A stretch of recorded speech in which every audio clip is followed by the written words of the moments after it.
Life is a comedy. As I was breaking for lunch during an all day training on Zoom, I walked out to the garage to find that my dog, a yellow lab, so a light colored lab, turned into a zebra. She was covered in black soot from the wood burning stove. And I immediately started laughing and laughing and laughing uncontrollably. And you know what? That little lady didn't get cleaned up until after my training was done for the day. Many, many, many moons ago, my reaction would have been quite different, which also means my experience of that lunch break and probably the rest of my day would have been quite different as well.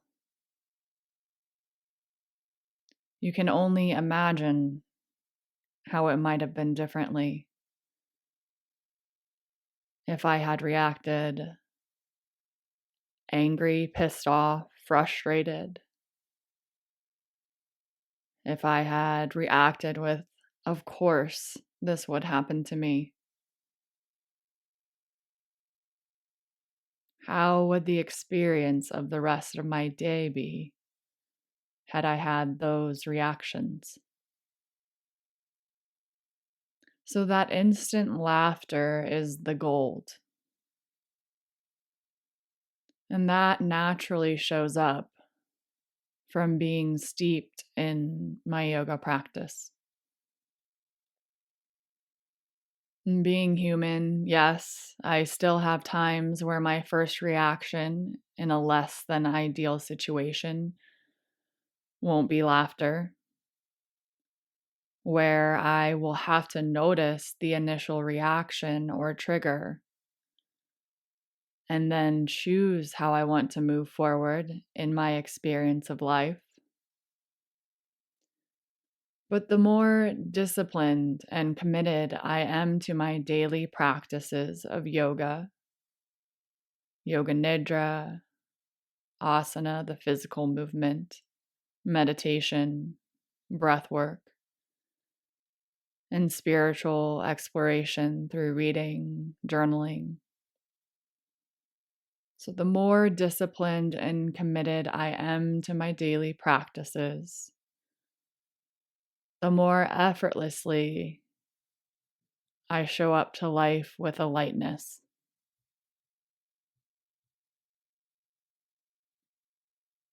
One of my teachers in this training shared recently that seriousness is the only spiritual crime,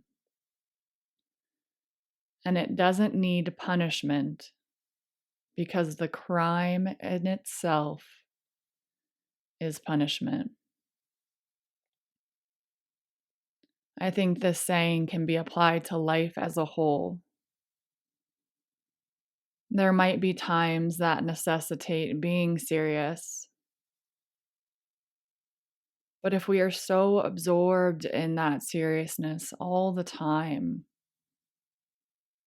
what are we missing out on?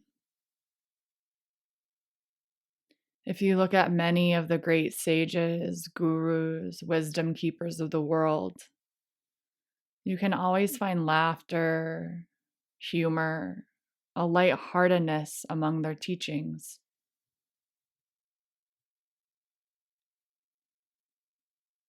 And finally, what really brought me to write about this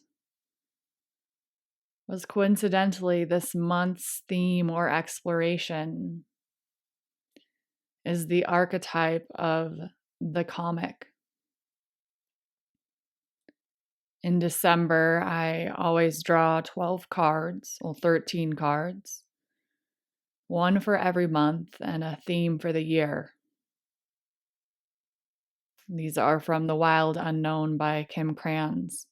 And I blindly drew this card, the comic, for this month of December. And you can read about it in the photo, but some of the elements that stand out, though dismissed by some as lowbrow or unsophisticated, this archetype, the comic, actually has a highly advanced mind.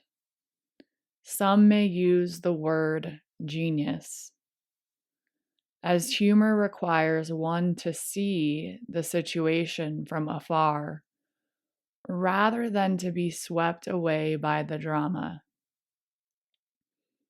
The comic sees and accepts the messiness of life.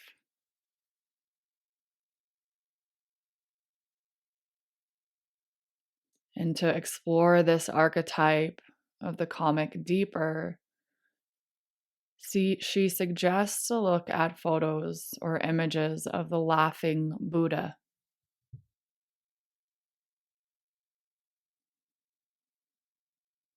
And so, with all these small stories, I encourage you to explore the comic in your own life this month.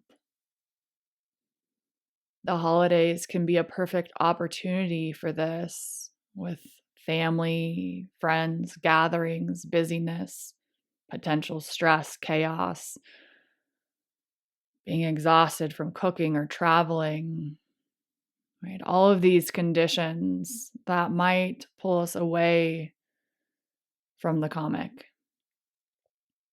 And so I invite you to explore, where can you find laughter or humor while in the messiness of life?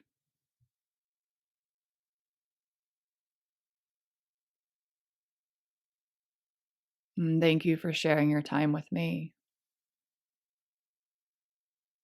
Gratitude for all that is and gratitude for all that isn't. Victory to the spirit.